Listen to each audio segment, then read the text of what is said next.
पत्रकार परिषद बुलाने का मुख्य कारण क्या है? आप लोगों को बुलाने का मुख्य कारण ये है कि बहुत दिन से, आप लोग भी जानते हो, बहुत सालों से यहाँ पे शिवाजी नगर मानपुर के क्षेत्र में एक राजू कोकनी नाम का आदमी बड़ी तादाद में, बड़ी मोटी खंडली सबसे मांगता है, बड़ी तादाद में। ये महीने का इसका एवरेज कम से कम 20 से 25 लाख रुपया ये खंडली मांगता है सारे लोगों से। एक एक बांधकाम, जो छोटे मोटे बांधकाम भी रहेंगे, उसके पास पहुंचता है और बोलता है कि 5 लाख चाहिए, 10 लाख चाहिए, ये इसकी डिमांड रहती है। और कहीं ना कहीं ये लोगों को इतना परेशान कर चुका था, इतना परेशान कर चुका था, पैसा मांग मांग के टॉर्चर, ये और इसके लोग, इसकी पूरी टीम है, इसकी पूरी टीम है जो लोगों के पास जाती है, जो बांधकाम करता है कॉन्ट्रैक्टर गरीब, उसके पास जाते हैं, उसको धमकी देते हैं कि पैसा दे नहीं तो तेरा रूम भी तोड़ेंगे। रूम वाले के पास जाते हैं, तेरा रूम भी तोड़ेंगे और तेरे को भी तोड़ेंगे, तेरे को मारेंगे, तेरे को रहने नहीं दूंगा, काम नहीं करने दूंगा। और इसकी ऐसी दादागिरी बहुत चलती थी इस गवंडी के अंदर। कुछ दिन पहले इसने, मैंने भी जो बांधकाम का मटेरियल है, मटेरियल सप्लायर हूं मैं एक रिपेयरिंग बांधकाम लोटस में 11 नंबर प्लॉट में लिया। तो इसका एक दलाल मेरे पास आया, उसका नाम है पापा। वो भी पहले कॉन्ट्रैक्टर ही था, अब बाद में वो कॉन्ट्रैक्टर ही छोड़ के इसकी दलाली करने लग गया। वो आया मेरे पास, मेरे को बोला, अरे वो राजू भाई का क्या? मैं कौन राजू भाई? बोले राजू कोकनी। मैं उसका क्या?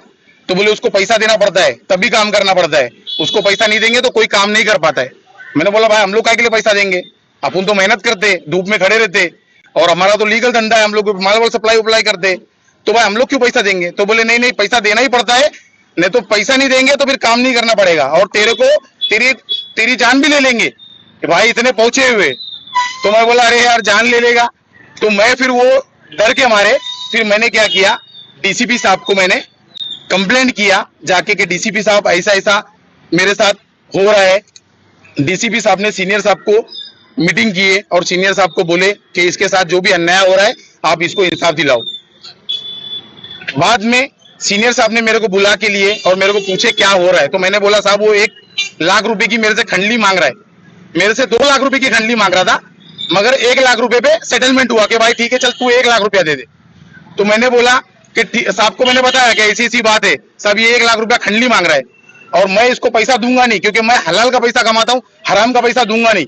तो इसने मेरे को बोला, अब इसको मैंने बोला हाँ ठीक है मैं पैसा देता हूँ, और साहब ने अपना पूरा स्क्वाड मेरे को दिए, और साहब की मेरे को बहुत मदद मिली, सीनियर साहब की और डीसीपी साहब की मेरे को बहुत मदद मिली। और वो डीसीपी साहब की मदद से हम लोगों ने इसको कल 9:15 बजे सिग्नल पे इसको मैंने बुलाया और पैसा दे के, पैसा दिया जैसी तो उसने पैसा गाड़ी में डाला, पैसा गाड़ी में डालते साथ ही पुलिस ने उसको हिरासत में लिया। 1 लाख रुपया पूरा था, और वो पैसे का पूरा लिखा हुआ है, पूरा साहब के पास में उसका लिखा हुआ है, पूरा एंट्री है वो पैसे का, हर एक नोट का एंट्री है। और वो 1 लाख रुपया इसने मेरे से खंडली लिया और गाड़ी में डाला। जैसे इसने गाड़ी में डाला, पुलिस लोगों ने अपना बहुत अच्छा काम किया और इसको अरेस्ट किया। ये ऐसा आदमी है जो हर किसी से खंडली मांगता है। ये सिर्फ बांधकाम की खंडली की बात नहीं है, ये देखता है कि कोई अच्छा व्यापारी है, अच्छा कमा रहा है, तो इसको जलन होती है। और ये क्या करता है कि अपने गर्दुल्ले दोस्त लोग को बेच के, इसके दोस्त लोग गर्दुल्ले जो है उनको बेच के, कितने लोग होंगे यार? इसके टीम में 5 से 6 लोग है। वो नाम दिया गया चौकी पे? मैंने एक जन का नाम, एक जन को मैं पहचानता हूँ, पापा बोल के, वो भी पहले कॉन्ट्रैक्टर था, अभी वो एमडी केस में इधर जमा भी हुआ था। और मुझे ऐसा लगता है कि ये सारा पैसा इन लोग वसूली करके इन लोग एमडी के रैकेट में है।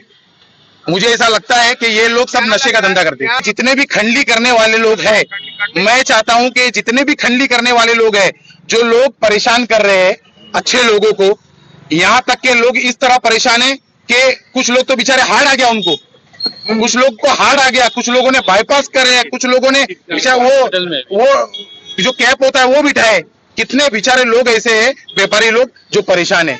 मैं चाहता हूं, मैं पुलिस प्रशासन से मेरी गुजारिश है उनसे कि ज्यादा से ज्यादा कठोर कार्रवाई इनके ऊपर करे, और इनको मैं कोर्ट से भी चाहता हूं कि सर इनको बेल ना देवे प्लीज। ये ऐसे लोग बाहर आएंगे तो अच्छे लोगों की जानों को खतरा है।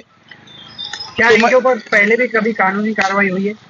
इसके ऊपर पहले भी इसके ऊपर कानूनी कार्रवाई हो चुकी है पहले भी, एक इसमें से एक लड़का जो पापा में जिसका नाम बता रहा हूँ वो एमडी केस में भी जा चुका है। और ये भी पहले जो ये राजू कोकनी है उर्फ तौफीक वानू, ये भी पहले ये भी बांधकाम ही करता था, मगर बाद में इसको पता चला कि कैसा क्या खल्ली लेने का, ये हलाल का काम करने से अच्छा है हराम का काम करो, जल्दी आगे बढ़ेगी।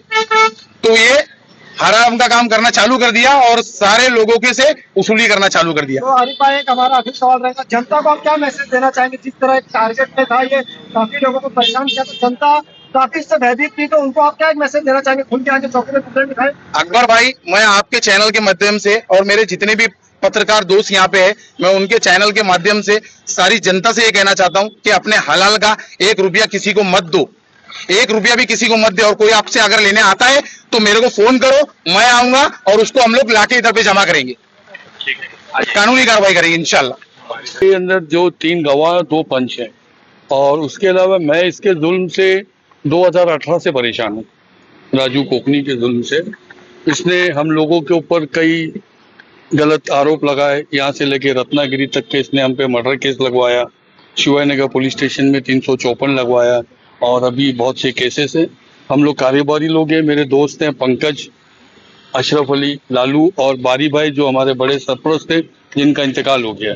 यही टेंशन की वजह से रत्नागिरी के अंदर जब हम लोगों को पुलिस ने ले गई, पूरी इंफॉर्मेशन इंक्वायरी करने के बाद में हमको बरी कर दिया गया कि हमारा कोई केस से लेना देना नहीं था। लेकिन इसने हमारे कारोबार को खराब किया। मैं कारोबारी आदमी हूँ गोवंडी के अंदर, और मैं टैक्स पेरियर हूँ और गवर्नमेंट ऑफ इंडिया का टैक्स पेरियर हूँ।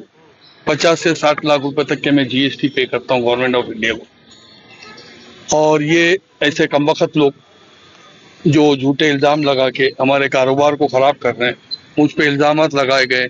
उसके बाद में कई मरतबा इसने पैसे की मांग की, जो मैंने कभी पूरी नहीं करी इसकी पैसे की मांग को, कि भाई जो भी होगा। और मैंने शिवाजीनगर पुलिस स्टेशन में मैंने कई एलिगेशन दिए, तो उसके ऊपर भी पुलिस स्टेशन में इसके पहले के जो लोग थे उन लोगों ने कार्रवाई नहीं करी। डिपार्टमेंटली बीएमसी के अंदर जो भी वार्ड ऑफिसर, एक मिनट, हाँ, डिपार्टमेंट सबूत मांगता था, लेकिन डिपार्टमेंट का ऐसा था कि भाई मैंने डिपार्टमेंट को बोला कि ये जो है कोई ऐसा सबूत देता ही नहीं है। इसका जोड़ीदार था अब्दुल रहमान और एक जोड़ीदार था इसका हुसैन करके।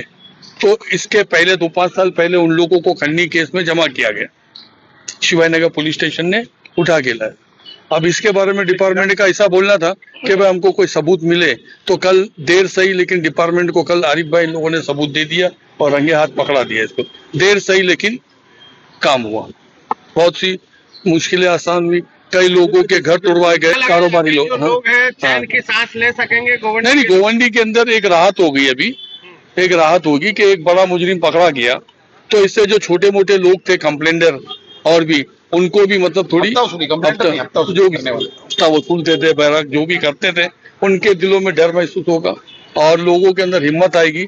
उनको भी चाहिए कि वो, पहले लोग डरते थे यहाँ के कंप्लेंट लिखाने के लिए, लेकिन अभी उनके अंदर हिम्मत होगी कि हम जाए पुलिस स्टेशन तक के और कंप्लेंट लिखाएं।